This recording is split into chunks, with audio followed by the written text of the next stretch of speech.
ఈ ప్రాసెస్లో పొద్దున్న లేచి ఎక్సర్సైజ్ చేసి రోజుకి 10 పుషప్స్ అది ఇంక్రీజ్ చేసి 40 pushups that also is an objective.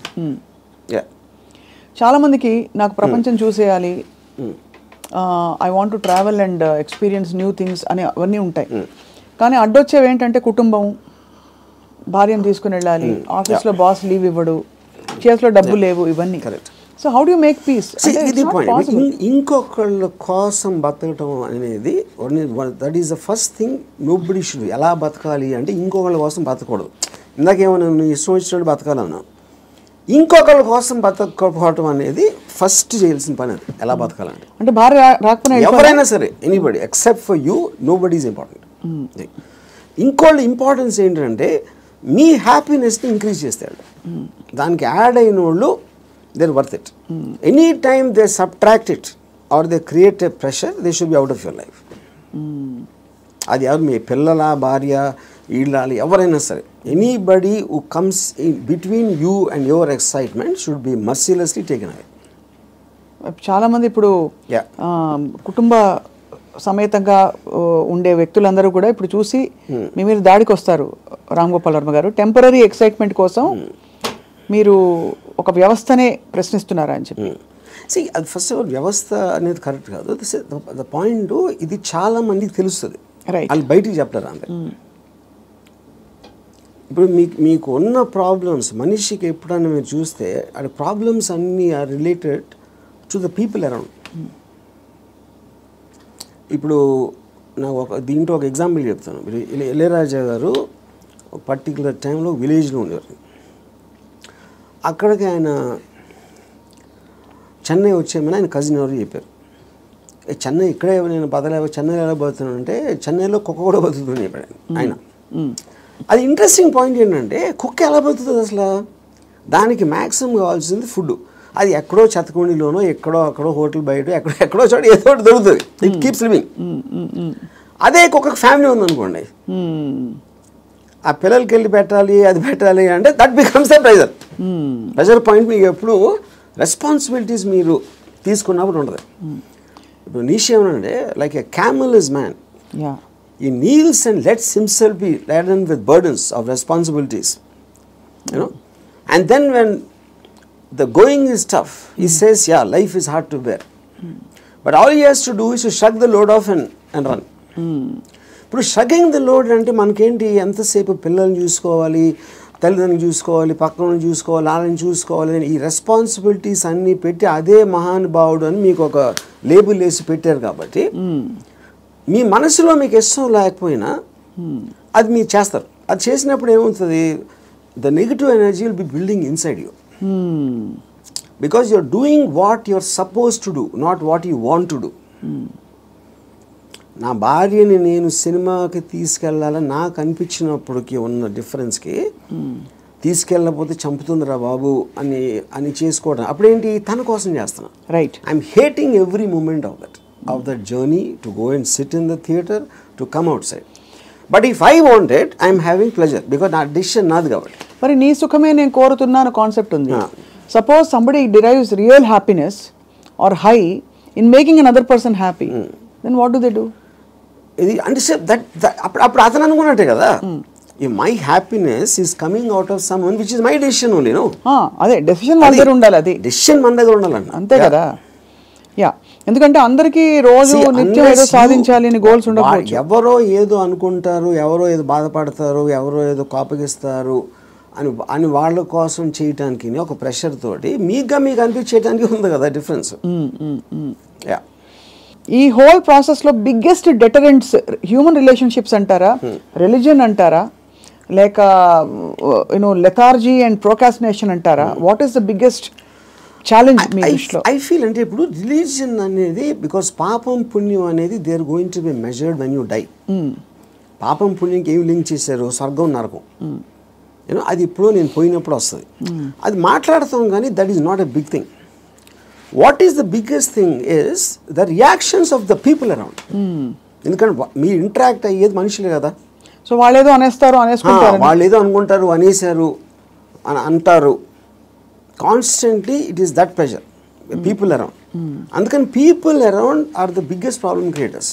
వాళ్ళని కేర్ చేయని రోజు మీకన్నా హ్యాపీ పర్సన్ ఎవడో ఉన్నాడు. అదేదో ఎలా ఉందంటే ఇప్పుడు నన్ను ఎవరన్నా చాలా తెలివైన వాడు అన్నాడు, ఇంకోటేమో పెచ్చినా కొడుకు అంటారు. And both of them are correct. ఎందుకంటే వాడి పర్సెప్షన్లో అతనికి ఉన్న నాలెడ్జ్ వాట్ ఎవర్, నేను సేమ్ పర్సన్. కానీ అతను నన్ను చూసే విధానం ఇందాక నేను చెప్పిన ఎగ్జాంపుల్ లాగా వాడి వరల్డ్లో నేను వేరు. So I will be tolerant to that. ఇప్పుడు ఆడు పొగిడాడు అని నేను, ఎందుకంటే నేనేంటో నాకు తెలుసు. నేను అనుకునే దానికన్నా మీరు ఎక్కువ పొగిడితే మీరు ఫూల్ అనుకుంటాను, అనుకున్న దానికన్నా మీరు తను క్రిటిసైజ్ ఎక్కువ చేసిన ఫూల్ అనుకుంటాను. ఎందుకంటే my measurement is only me. I don't let someone else measure me. Yeah, ఈ కాంటెక్స్లో బిగ్గెస్ట్ డెటరెంట్ ఇస్ అటాచ్మెంట్ అని అనిపిస్తుంది చాలా వరకు. సో మీరు ఫర్ ఎగ్జాంపుల్ మీరు చాలాసార్లు ఓపెన్గా షేర్ చేసుకున్నవి, రిలేషన్షిప్స్ నుంచి బయటకు వచ్చినప్పుడు ఇది నాకు this is coming in the way of my happiness and my objective what ever it is అని అనుకున్నప్పుడు దానిలో వచ్చే ఎమోషనల్ టర్మాయిల్ ఎలా డీల్ చేసుకున్నారు? అసలు ఎమోషనల్ టర్మాయిలే ఫీల్ అవ్వలేదా? ఇప్పుడు దీనికి ఒక ఎగ్జాంపుల్ అంటే నిన్నటి వరకు మనిషిని చూశారు, ఒక మనిషి మీతో రోజు భోజనం చేయడం, you're spending time with them. ఇవాళ నుంచి మీరు బ్రేకప్ అయిపోయాక మనిషి ఉండరు మీ లైఫ్లో. How do visualize that possibility? That is what I'm saying. ఇప్పుడు ఒక ఎగ్జాంపుల్ ఏమి ఇస్తానంటే, ఇప్పుడు I'm very fond of my father. Obviously నేను పుట్టిన తర్వాత స్కూలు గీలు అన్నీ అయిపోయి నేను ఇంజనీరింగ్ వచ్చాను. ఇంజనీరింగ్ కూడా అయిపోయిన తర్వాత అప్పటికి మా ఫాదర్ కొంచెం ఇన్సెక్యూర్, అంటే స్టూడియోలో జాబ్ ఉంటుందా, లేకపోతే కొత్త టెక్నాలజీ వచ్చేసింది, సో రిటైర్మెంట్కి ఏం చేయాలి అనుకునే టైంకి ఆయనకి మా అంకుల్ ఎవరో ఒక షాప్ ఇచ్చారు. ఏదైనా ఈయన జ్యూస్ షాప్ ఏదో పెడదామని మా ఫాదర్ ప్లాన్. నేను అదే టైంలో ఒక వీడియో లైబ్రరీ పెడదామని నేను ఒక ఐడియా వేసాను. అది వెళ్ళి మా ఫాదర్ని అడిగా, నా షాప్ నాకేమో వీడియో లైబ్రరీ పెట్టుకుంటాను. మా ఫాదర్ నా దగ్గర ఏమనుకున్నా, తర్వాత మా అంకుల్కో ఎవరికో నేను రిటైర్మెంట్ కోసం ఉంచుకుంటే అది కూడా అడిగేస్తున్నాడు వాడు. ఇది మా అంకుల్ నాకు చెప్పారు. ఇంకా నాకు బార్ కూడా గుర్తుంది, మధు బార్ అని అమీర్పేటలో. అప్పుడు నేను నిజంగా ఎఫెక్ట్ అయ్యాను. ఎందుకంటే ఒకటి మై గిల్ట్ ఆస్పెక్ట్ ఆఫ్ మా ఫాదర్కి ఇస్తే మా అంకులు, నేను నా కోసం నాకు ఇచ్చేయమని అడిగేది ఆ వీడియో లైబ్రరీ బిజినెస్ నడుస్తుందా లేదా ఏంటో తెలీదు. మా ఫాదర్ డెసిషన్ తీసుకుంటే ఆయనది he's got every right to decide what he wants because that belongs to him, not to me. కానీ నాకు జ్యూస్ పార్లర్ నడవదు, వీడియో లైబ్రరీయే నడుస్తుంది అనేది నా. కానీ మా అంకుల్ చెప్పేటప్పటికి నేను ఆ ఎమోషన్ తోటి మా ఫాదర్కి వెళ్ళి చెప్పేసి, సరే నేను వద్దు నాకు అని నేను చెప్పేద్దాం అనుకున్నాను. నేను నడుస్తూ ఉంటే అమీర్పేట నుంచి పంజాగుట్కి స్లోగా emotions got this by my logic. నా లాజిక్ ఏమైందంటే, నేను ఎంత స్ట్రాంగ్గా నమ్మినప్పుడు at the most video library పెడితే 2-3 months తెలుస్తుంది అది నడుస్తుందా లేదా మూసేయాలి అని. అప్పుడు anyway you can do is in case he wants to juice thing. Okay, but ఇది వర్కౌట్ అయిందంటే it will change our lives. మా ఫైనాన్షియల్ ఆస్పెక్టు ఇది అది అన్నీ మారిపోతాయి. అప్పుడు నేనేం డిసిషన్ తీసుకున్నా ఫైనల్గా, I don't care about what my father thought. Okay, so ఇప్పుడు నేను రూత్లెస్గా అంటే మా నాన్నగారు మనోభావాలను పట్టించుకోకుండా చేశాను అంటే అది నేను ఎవరి కోసం చేశాను? ఆయన కోసం, నా కోసం చేసుకున్నాను. So but because my confidence work out అయితే వాళ్ళు కూడా హ్యాపీగా ఉంటారు. That is the risk you have to take any given time. అవును. అప్పుడు మా ఫాదర్ ఇన్ని సంవత్సరాలు నన్ను పెంచి 20 సంవత్సరాలు నాకు చదువు చెప్పించి అన్నీ నేను తీసుకుని ఆ టైంలో నాన్నగారు అంటే బాధపడతారు అనే దాంట్లో నేను తీసుకుంటే I won't have become anything. Yes, that is selfish, there is no doubt about it. But selfishness, అప్పుడు నేను ఎందుకు పుట్టాను అసలు? మా ఫాదర్ కోసం పుట్టాను, నా కోసం పుట్టాను. మా ఫాదర్ వాళ్ళ ఫాదర్ కోసం పుట్టారా, ఆయన కోసం పుట్టారు. సో ఆ సెల్ఫ్ ఆస్పెక్ట్ అనేది లేకపోతే అసలు బతకడానికి మీనింగ్ లేదు. సో ఇర్రెస్పెక్టివ్ మీ పేరెంట్సా, మీ పిల్లల, వాళ్ళందరూ కూడా they should become devices for your objectives. దాంట్లో వాళ్ళ సైడ్ ఎఫెక్ట్ వాళ్ళు కూడా పెరగచ్చు, కానీ మీ మెయిన్ ఆబ్జెక్టివ్ మిమ్మల్ని పెంచుకోవడం ఉండాలి. అంటే అందరినీ వాడేసుకోమని చెప్తున్నారా? అంతే, 100%. ద డివైజ్, ఏ జీవి అయినా పుట్టింది ఎకో సిస్టంలో వేరే జీవులను వాడటానికి. సో మనం ఎంత ఎఫిషియెంట్గా ఎవరు తప్పు అంటున్నారు? అల్ట్రూయిస్టిక్ ఏజెంట్స్ ఉంటారు కదా, వాళ్ళు చెప్తారు ప్రజల కోసం చేయాలి, ఫ్యామిలీ కోసం చేయాలి, పిల్లల కోసం చేయాలి అనేది కాన్స్టెంట్గా మీకోసం మీరు చేయకుండా చేసినప్పుడు ఇందాక నేను డిస్క్రైబ్ చేసిన కాదు కదా, అక్కడ రెండు వేరు ఉన్నాయి.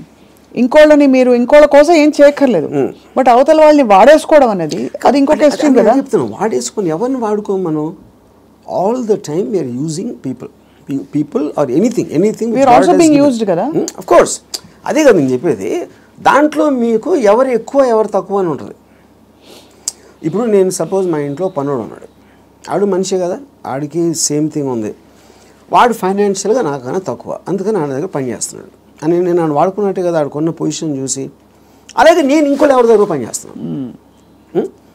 సో ఇప్పుడు పులి జింకని తింటుంది, జింక గడ్డి తింటుంది. So that is order of nature of differences in your things which is a natural thing in terms of that. So దానికి మీరు అది ఆర్డర్ ఆఫ్ నేచర్లో తీసుకోకుండా దానికి ఎగెన్స్ట్గా వెళ్ళి వాళ్ళకి సేవ చేయాలి అంటే అది. కానీ మీరు అనేది పులినెస్ జింకనెస్ అనేది మనం కల్టివేట్ చేసుకునే దాన్ని బట్టి మనం మారుతాం, పెరుగుతామని, అంతేనా? ఇప్పుడు పులి జింకను చూసినప్పుడు తిండి చూస్తుంది, జింకను చోట్ల. జింకను ఎందుకు చంపుతుంది? తింటానికి చంపుతుంది. ఇప్పుడు పులి జింక గురించి ఆలోచిస్తే పులి అవ్వదు కదా. పులి అవ్వదు అంటే నేచర్ కూడా అంటలేదు నేను. పులి is being designed to make use of.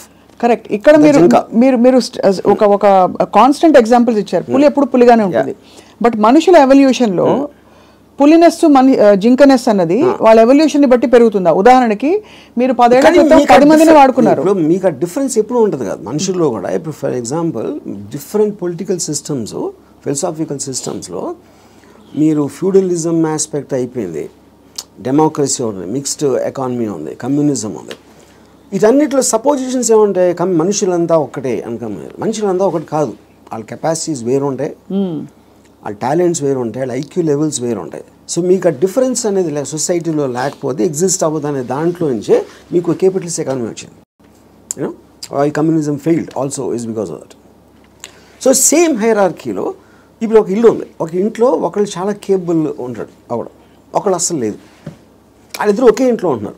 Possibly they are born also to the same persons, circumstances కూడా సేమ్. అప్పుడు ఏ విధంగా మీరు ఆ డిఫరెన్స్ చూపిస్తారు? ఇప్పుడు ఆ డిఫరెన్స్ అప్పుడు ఇప్పుడు నాకు తెలిసిన ఒక ఫ్యామిలీ ఉంది, అతను చాలా successful husband, he's having an affair with somebody.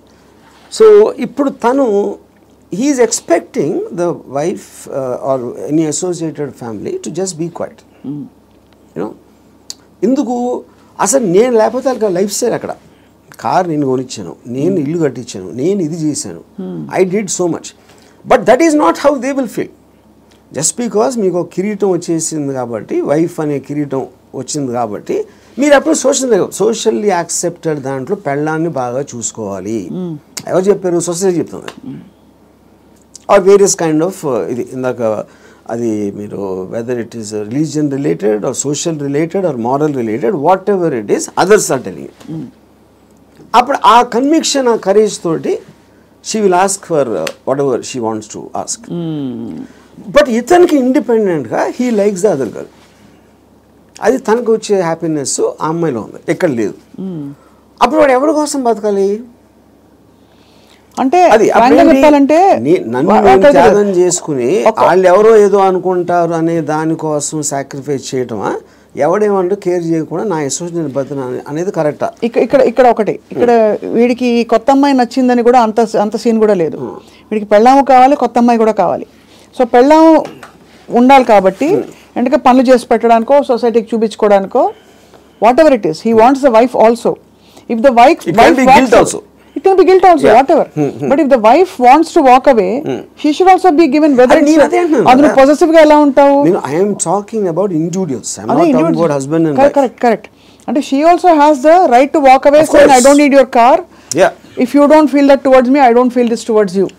Whatever it is, whether it's valid, justified or not. అది కూడా నేను చెప్తున్నా. ఇప్పుడు నేను వైఫ్ ప్లేస్ లో ఉంటే నేను అన్ని ఉంచేసుకుంటా, ఓకే నో ప్రాబ్లం అని.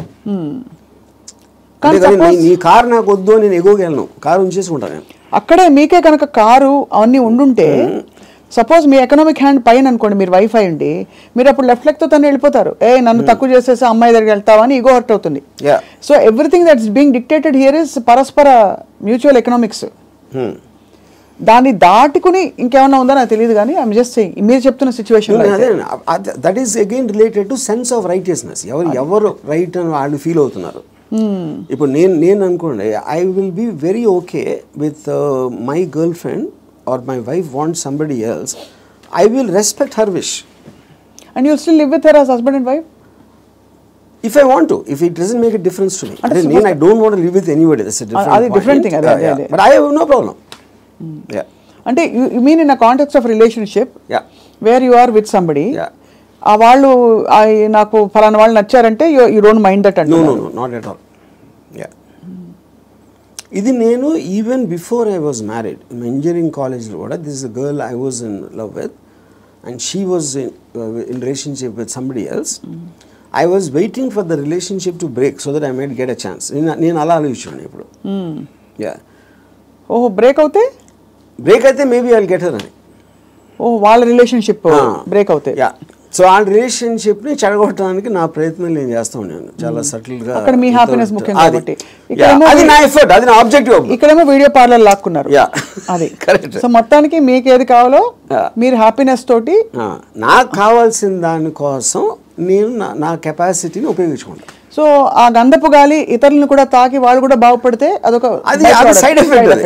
అది నా ఇంటెన్షన్ కాదు. అలా ఒక సృష్టిలో జరిగిపోయే అద్భుతాల్లో ఇది కూడా ఒకటి అంతే. వాళ్ళు కూడా కాబట్టి మీకు ఇష్టం వచ్చినట్టు మీరు ఉంటారు అంటారు. ఇష్టం ఉండాలి. నో, బట్ యాక్చువల్లీ అది కూడా ఒక ఫ్లీటింగ్ ఇది కదా ఆర్జీవి గారు. మీరు యూ కీప్ ఆన్ చేజింగ్. ఒక 10 సార్లు మీకు సినిమాలు తీయడం వచ్చేసాక 11వ సినిమా కొత్తగా తీస్తా, డిఫరెంట్గా తీస్తా అనుకుంటారు. అలాగే హ్యాపీనెస్ చేసి ఏ హోగయా అని చెక్ లిస్ట్ పెట్టుకుని వెళ్ళిపోతూ ఉంటే నెక్స్ట్ ఏంటి ఏమొస్తుంది? ఒక అమ్మాయి అయిపోయింది, 20 అమ్మాయిలు, 30 అమ్మాయిలు, 50 అమ్మాయిలు. మీరు ఆబ్జెక్టివ్స్ మారుతూ ఉంటాయి కదా depending. See like I am not the same person 20 years back, maybe 20 years before that. So మీకు న్యూ డేటా వచ్చే కొద్దీ మీకు న్యూ ఆబ్జెక్టివ్స్ ఫామ్ అవుతూ ఉంటాయి. ఈ పర్టికులర్ టైంలో నాకు ఏది ఎక్సైట్మెంట్ ఉంది, ఇవాళ పొద్దున్న వేరే ఉండొచ్చు, లాస్ట్ మంత్ వేరే ఉండొచ్చు. సో మీకు డేటా అనేది మీకు కాన్స్టెంట్ స్ట్రీమ్ ఇన్ఫ్లో వస్తున్నప్పుడు ఆటోమేటిక్గా మీకు ఆబ్జెక్టివ్, ఏ రోజు అయితే ఆబ్జెక్టివ్ లేదో అప్పుడు మీరు బోర్డమ్ వస్తుంది. Correct. That is when you start repeating the time. ఇప్పుడు ఈత కొట్టి మొత్తం మునిగిపోయిన వాళ్ళు ఉంటారు రిలేషన్షిప్స్ కాంటెక్స్లో, ఏదో సిచ్యువేషన్ కాంటెక్స్లో. అక్కడ పక్కన చేపలు వచ్చి కరిచినా లేకపోతే ఊపిరి ఆడకపోయినా వాడు, మీరు జస్ట్ ఒడ్డున నిలబడి కాళ్ళు తడుపుకోవాలి, ఇమోషనల్గా దిగిపోకూడదని మొదటి నుంచి చెప్తూ వచ్చారు. బికాస్ అల్టిమేట్లీ అన్నిట్లో చూస్తే మీకు అడ్డొచ్చేది ఇమోషనే. Correct. What is it that stops you from making a certain decision in your life which you feel is, you know, is good for you but you don't want to do it, is emotion. Yeah, but emotion ikkada A context అంటున్నారు. See, it also the decision you don't make because of your foresight. Of sometimes ఇలాంటి decision తీసుకుంటే ఇలాంటి అవ్వటానికి ఆస్కారం ఉంది అని ఆ consequence ని you might not want to bear. So అది అగైన్ సెల్ఫ్ సెంట్రిక్ అంటారు, self protecting and self predicting instinct, capacity to foresee. So మీరు అనేది డెసిషన్ తీసుకోకపోవడం కూడా ఒక్కోసారి not just emotion but your ability to say that అమ్మో ఈ డెసిషన్ తీసుకుంటే నాకు ఇలా అవ్వచ్చు, అల్టిమేట్లీ నేనే మళ్ళీ సఫర్ అవుతాను, అంతేనా? ఇప్పుడు ఫర్ ఎగ్జాంపుల్ నేను నా డివోర్స్ అయినప్పుడు నేను any decision related to someone else, somebody will get hurt. ఇప్పుడు ఆ హర్ట్ని I will have to measure it against my hurt, my whatever my feelings at that time. అప్పుడు నేను ఒక 7-8 years నేను నా డాటర్ని కూడా చూడలేదు. Various reasons. ఎందుకంటే I was so busy in Bombay and I am not a person who is into children at all. So అప్పుడు ఎందుకు షీ వాజ్ మేబీ తను 8 ఎంతో ఉంటుంది. ఒక 15-16 వచ్చిన తర్వాత ఫస్ట్ టైం నేను మాట్లాడాను. నేను ఎలా మాట్లాడాను, అసలు నేను అలాంటి నాకు ఒక గుడ్ క్యారెక్టర్ చెప్పడానికి కానీ నేను అనుకున్న దానికన్నా వర్స్ట్ పర్సన్, నీకు విన్నదానికన్నా నీకు ఎవరైనా చెప్పిన దానికన్నా నేను నా గురించి తప్ప ఎవరి గురించి ఆలోచించాను. ఇది మా ఫస్ట్ లైన్ నేను చెప్పింది 8 ఏళ్ళేగా. అది ఎందుకు చెప్పాను, ఇట్స్ ఎ క్యాలిక్యులేటెడ్ థింగ్. ఇప్పుడు నేను తన దగ్గర నా రెప్యుటేషన్ మంచిగా ఉండాలి అని నా ఎమోషన్ అయినప్పుడు నేను అలా చెప్పాను కాదు కదా. I don't care what she thinks about me. Correct. So I want to be truthful, ఇది నేను అని చెప్పాను. అప్పుడేంటి, then they will get cultivated to that. So ఇప్పుడు ఎప్పుడు మనం మాట్లాడినప్పుడు మీరు ఎంత క్యాజువల్గా చెప్తారో అంత క్యాజువల్గా వాళ్ళు తీసుకుంటారు. మీరు వాళ్ళు ఏదో మహా ఇది జరిగిపోయింది అన్న బిల్డప్ ఇస్తే వాళ్ళు కూడా అలా తీసుకుంటారు. సో ఈ సైకలాజికల్ ఆస్పెక్ట్ అనేది నాకు అర్థమవుతుంది కాబట్టి I will know exactly how to talk to people. అది అన్నిసార్లు వర్కౌట్ అవుతుందని చెప్పట్లేదు. వర్కౌట్ అవ్వకపోయినా నాకు no problem, because I'm already willing to bear the worst situation based upon my decision. నేను తీసుకునే 10 డెసిషన్స్లో 8 ఫెయిల్ అవుతాయి ఎప్పుడు. But 2 will work. So far they worked. So the point is to keep on making decisions is how you have to live. ఎలా బతకాలంటే నిర్ణయాలు తీసుకుంటే పోవాలి అంతే, ఇప్పుడు మీ ఇర్రెస్పెక్టివ్ ఆఫ్ ద కాన్సిక్వెన్సెస్.